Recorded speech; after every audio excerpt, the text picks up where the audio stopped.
Morning, everybody. Better? Coffee might be working, yeah, a little bit. Elevation doesn't feel as bad, that's good. All right, everyone, thrilled to be here today to talk about IDPro. IDPro's been an idea that we've been working on for some time, but it comes from a simple notion that this is actually a profession, what we do. This isn't a dark art. This isn't some sort of form of mysticism. Like, this is a job, and it's really hard, and we all need opportunities to get better at what we do and give back from that knowledge. And so I'm really excited that you're taking the time today to hear a little bit more about what we do. When we think about what IDPro does, there's a variety of ways to think about the value that you can get from being a part of it. And that starts with our vendor-neutral training material, what we call our body of knowledge. And Heather Flanagan will be telling you more about that in just a sec.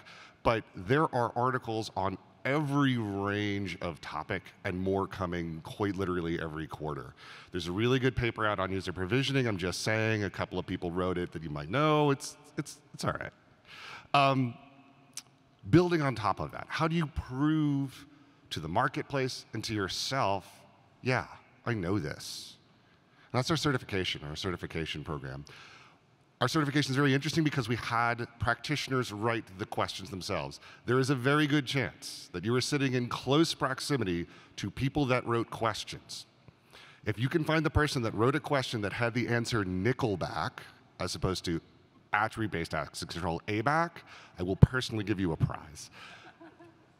Sarah Cicchetti is going to give you a little bit more about not only the certification program, but how she applies it in her daily life at AWS. But I want to call on one value about the community, about selfless giving back. So in my role as a product manager and my team, we're always looking for ways to kind of keep our finger on the multiple pulses of the industry. And there is too much, right? There is no way that one person, one team can keep up with everything that's going on. But our online community is essentially the ultimate phone a friend. So when I've got questions, and I do literally every day, I'm like, if anyone on my team doesn't know it, I take it to the online community. I'm like, hey, is this typical? Like, should we not be seeing AMR claims that make any damn sense? And everyone goes, yeah. But you get a lot of great insight from the community. There's another thing that IDPro does that really delivers value, which is our skills programs and diversity survey. We have run this for 5 years, and we keep adding to it. Last year, we added questions about diversity. And I want to preview for the first time in public some of the results from the 2020 survey. Let's start with diversity. Good news and bad news. Or predictable news and good news, let's say. What we saw last year, what we continue to see is that in our responses, pretty overwhelmingly, the industry identifies as male and identifies as heterosexual. But what the thing is interesting to me is we are seeing the skip rate for people on these questions. So respondents can have a choice not to respond. That rate is going down.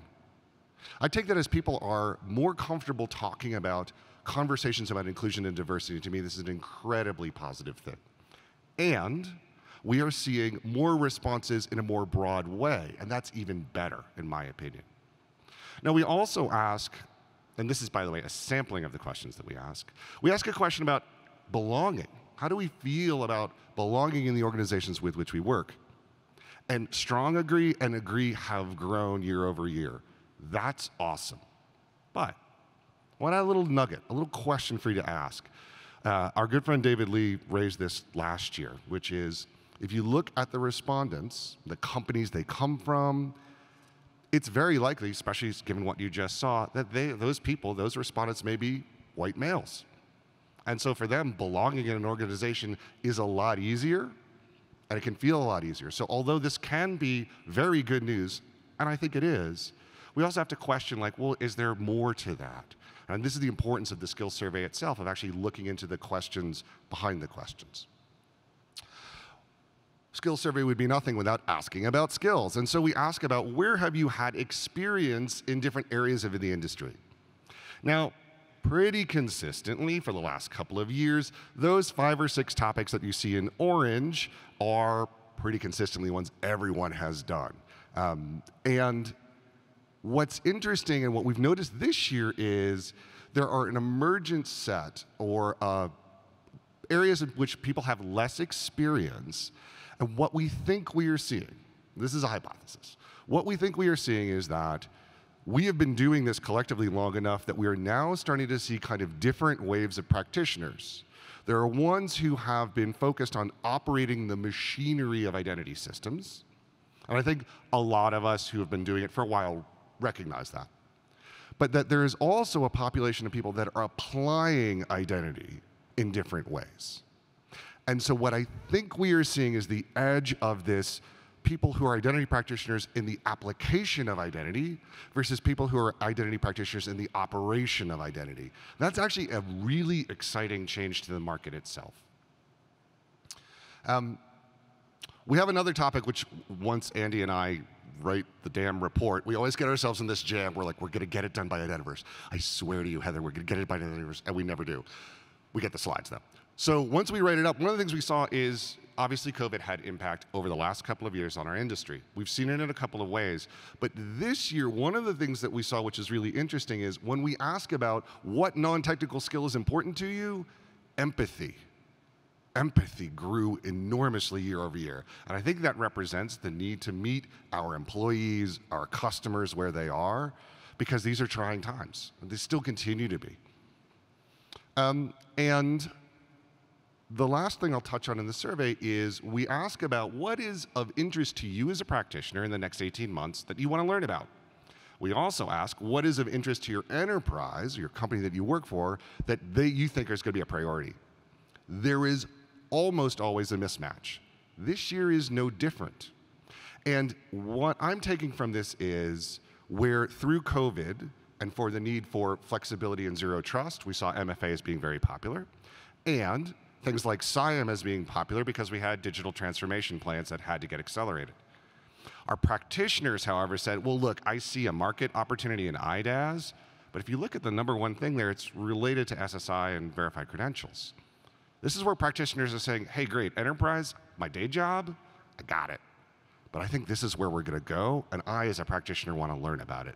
And that's a really cool thing. We have got to look to ourselves to see what those emergent things are, where we can learn and grow. One of the best ways to learn and grow is through vendor-neutral training material, information about what we do and how we do it. And with that, I hand the clicker to Heather Flanagan, editor of The Body of Knowledge. You have the power. And the mic. And the mic. Wow. Phenomenal, awesome power for a room I cannot see. So I'm so proud of the work that the community has put into the body of knowledge. All right. How many of you actually know about it? Raise your hand. It's a good start. Why are they all sitting in front? They are. All up front. Okay. In the back. Thank goodness. There we go. How many of you have read at least one article? That's good too. All right. You all are in very good company. With 25 articles since we published our first issue back in March 2020, we've had nearly 60,000 views from individuals across 145 countries. Now, one article in particular has received more than twice as many views as any other article in the entire body of knowledge, and that is the Introduction to IAM Architecture. That's had over 7,000 views. These articles are building a solid foundation for IAM practitioners to expand their knowledge, no matter what level of experience they're actually bringing to the table. Because there's always more to learn, and brushing up on fundamentals is something we all need to do. So membership in IDPro is not actually required for reading, writing, or reviewing body of knowledge articles. I mean, IDPro is pretty awesome, I gotta say. But the point of the body of knowledge is to support everyone in the IAM space. And the priority I have for the articles is quality, vendor neutrality, readability. I want to expand the pie for everybody that's involved. So the process for body of knowledge articles is pretty straightforward. And everyone who's involved does seem to get something from the experience. The process formally starts with the submission of an article. Informally, it's much more that someone reaches out to me or someone else at IDPro and says, hey, I've got this idea. Can you collaborate with me on that? And they do that, and it takes as long as it takes. And once they're done, they submit it. At least 2 other people, subject matter experts in the space, act as peer reviewers. And this can go back and forth a little bit, and again, all parties get something out of that. After the peer review is complete, I have the Body of Knowledge Committee and the IDPro board take a look. Now, they're looking at it from slightly different perspectives. The Body of Knowledge Committee looks at this and says, does this fit in the body of knowledge? Is this the right kind of thing for what we have here? And the IDPro board looks at it from sort of the broader perspective. Is this supporting the industry and IDPro as it needs to? And once it gets through all of that, it's out for publication, and we have a GitHub repository, as one does. And we encourage the community to start offering feedback on the articles via issues. Now, the body of knowledge is nowhere near done. I have a list of topics that need authors. Some of this is very basic. If you have, this burning desire to write a little bit about passwords or MFA or access management, hi, I would love to hear from you. Just drop a note to editor@idpro.org or come find me at the booth later this week. Because remember, sometimes the best way you can learn about a topic, if you want to dive into it a little bit, is to write about it, is to teach about it. And this is a very safe opportunity for you to do that, and I hope you take me up on it. With that, I'm handing over to Sarah. Thanks, Heather. So when we talk to our members in IDPro, we hear a couple of things quite a bit. One is, I have massive imposter syndrome. This industry is so broad and so deep that it is impossible to know the entire thing. And so all of us are walking around going, I'm not actually sure I know what I'm doing as a professional. And it causes a lot of people to leave the field. Additionally, we hear from our corporate members, recruitment is really hard. And even after we look at a resume and do an interview, we can't tell the difference between an identity professional who's going to be able to hit the ground running and an identity professional who's going to need months or years of onboarding. And so in response to these needs, we've developed the Certified Identity Professional Program. It's a multiple choice test, and it has 5, the clicker is not working. This happened to me last year too. All right, there are 5 areas of expertise on the test that identity professionals in this room agreed on. The first is basic elements of an identity solution. What's an identity provider? What's a relying party? The second is identifiers, identity lifecycle, and identity proofing. What do you call the things in your system? What do you do when they join, move, leave? And how do you make sure that the person at the end of the line is who they say they are? The third is security for identity. What's the difference between authentication and authorization? The fourth is rules and standards. Are there legal restrictions that apply to the identity system you're trying to build? What is OAuth? What is OpenID Connect? The fifth is operational considerations. When someone forgets their password and calls into a call center, how do we make sure that they're the valid user and not Rachel with a voice changer? Those are the kinds of questions you'll see in operational considerations.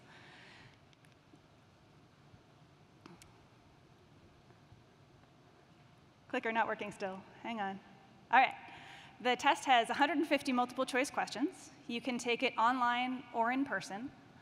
And it's calibrated to pass candidates with 2 years of experience. So what that means is that we beta tested the exam with a whole bunch of identity professionals. And we knew exactly how long each of those professionals had spent in the industry. And you don't need to answer 100% of the questions on the exam correctly in order to pass. In order to pass, you need to have the amount of expertise that an average person with 2 years of experience has in the industry. So if you have 2 years of experience in this industry, you can probably pass this test without studying. So I'm going to take off my IDPro hat for a moment and put on my AWS hat. That's my day job. and tell you a little bit about how AWS has taken advantage of this Certified Identity Professional program. We took a bold move at AWS, and in addition to being a champion member of IDPro, which means that we get unlimited memberships for our employees, we also decided that we were going to give away CIDPro exam vouchers to all of our AWS Identity employees. And here's what happened when we did that. We saw team building.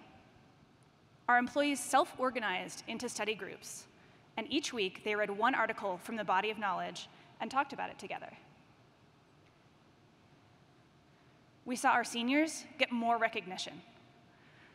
When you get a CIDPro, it's actually a verifiable credential, so if you were really excited about what Alex is talking about this morning and you want a verifiable credential to put in your own wallet, you can get a CIDPro. It is a verifiable credential.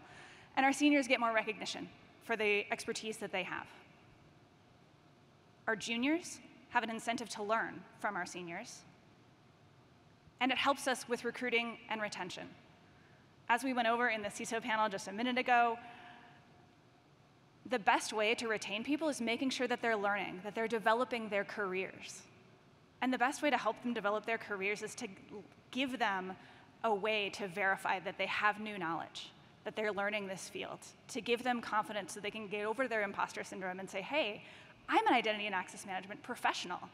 I'm not just somebody who's sitting here doing a job. So you might think that this is a very expensive proposal. Of course, AWS can do it. It's unlikely that our company can do it. That is not true. All of this will cost you less than the cost of a full-time employee. So a champion membership, which is the biggest membership that we offer for very large companies who want unlimited members, that's $50,000. We have many other membership levels for smaller companies or people who want fewer chairs. That's $50,000. And then if you buy CIDPro exams in bulk, you get a discount. So 50 CIDPro exams will cost you just over $26,000. So for less than the cost of a full-time employee, for those of you who are looking for ways to creatively make your people more productive, if you are hearing from leadership like, no, you're not getting more employees, no, we don't have a recruiting budget, no, we are on hiring freeze, and they're saying do more with less. Make your people output more without having more people. This is how you do that. This is how you make your seniors more senior, how you make your juniors more senior. So with that, I'm very excited to let you know that IDPro this year has hired our first executive director and president, and her name is Heather Vescent, and I will hand over the mic and the clicker. Thanks, Sarah. Hi, so I am Heather Vescent. I am the new executive director and president of IDPro, and I thought I would start out, a bunch of people know me, but probably a lot of you don't. So I thought I would just start out with a quick introduction. So I've spent the last 15 years running my own strategic intelligence consultancy that's really focused in three kind of areas: security, digital identity, and payment transactions. As part of that, I am also a trained futurist, so I'm always looking at the future and trying to understand what's coming next, and then to take that information and make it applicable to everyone to be able to take action to improve things. I've written some books, and I've been involved in the identity community since about 2007. First as an amateur, just being interested, and then most recently, I held the co-chair role of the W3C Credentials Community Group, where we really focused on pre-standards work for decentralized identifiers and verifiable credentials. It was in that role that I realized that I wanted to have a bigger impact, and that desire led me to this role at IDPro. Leadership is about a shared vision. As executive director of IDPro, I serve the vision of identity professionals. So if you have ideas on how we can make things better for your organization or you, please get in touch. It's very important for me to directly hear from our membership, potential membership, and corporate clients. My email's right there. You can always reach out. All right, so every year around this time, we have a new board. And I have joined a board of that is passionate about creating a community of identity professionals. So I'd like to introduce the board. We have a new chair. Mickey Brotzler is our new chair. I saw her in the audience. Very excited to work with her. John Lethan is as secretary, and we've got Janelle Allen as treasurer. We will continue to have Sarah and Andy and George join on the board, and we have 2 new board members I'm really excited to introduce today. Oops. We've got Joni Brennan will be joining us. She's currently president of DIAC, so we're really excited to learn from her experience. And we've got Bill Nelson joining as well. The flip side of welcoming a new board and new board members is saying goodbye. IDPro has term limits, and so this means that we've got 3 folks that were founding board members that are leaving. And so I want to just take a moment to thank our founding board members, Ian, Lance, and Hutch. Without their diligent work and support, we wouldn't be where we are today. So thank you.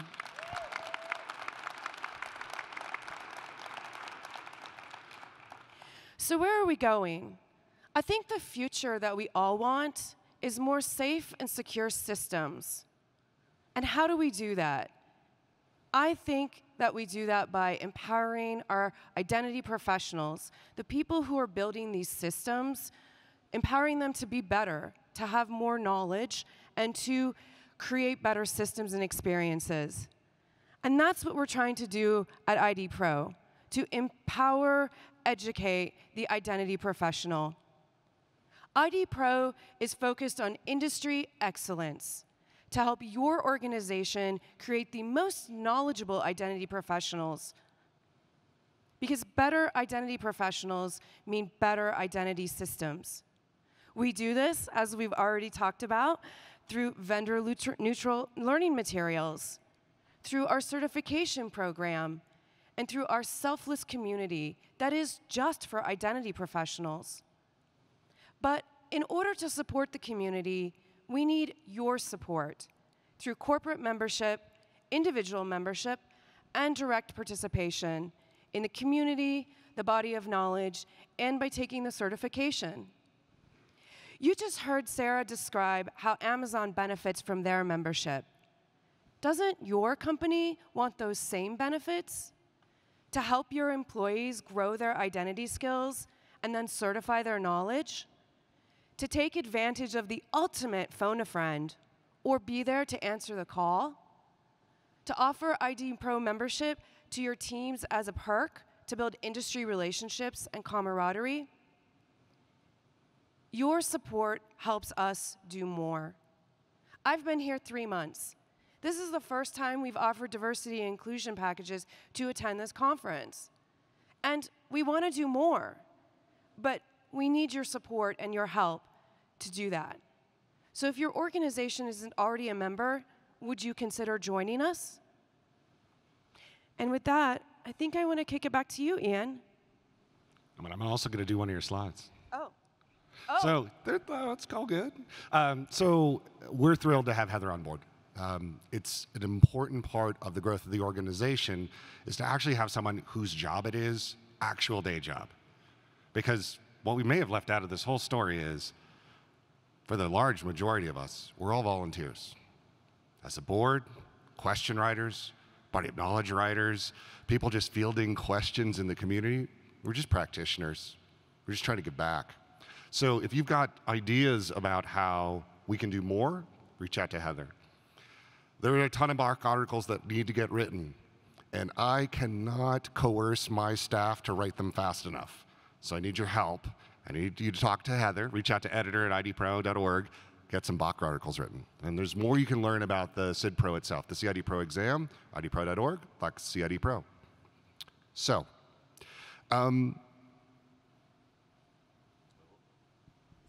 this could get gruesome. So there's, I don't know about you, but COVID, one of the things that did not make it through COVID for me was my sense of time. Because I'm pretty sure it was like just yesterday that Sarah and I were sitting shoulder to shoulder in Chicago, building and ultimately crashing the IDPro website before we went on stage to talk about it. Hot tip, don't backdate WordPress articles. It totally causes PHP to blow its mind. Bad idea. It was, I think, just yesterday that Olaf Grew, when he was still living in Frankfurt, hosted me to allow me to talk to his staff at the bank about the challenges of staffing and growing teams of practitioners. I'm pretty sure it was like yesterday that I had the pleasure of being able to bend Joni Brennan and Shant Kaushik's ear about our concerns of where's that next wave of practitioner? Have we built this wonderful community, but have we not extended our arms down to bring people up so that they can join and get all the benefits that we had and we're so lucky to do?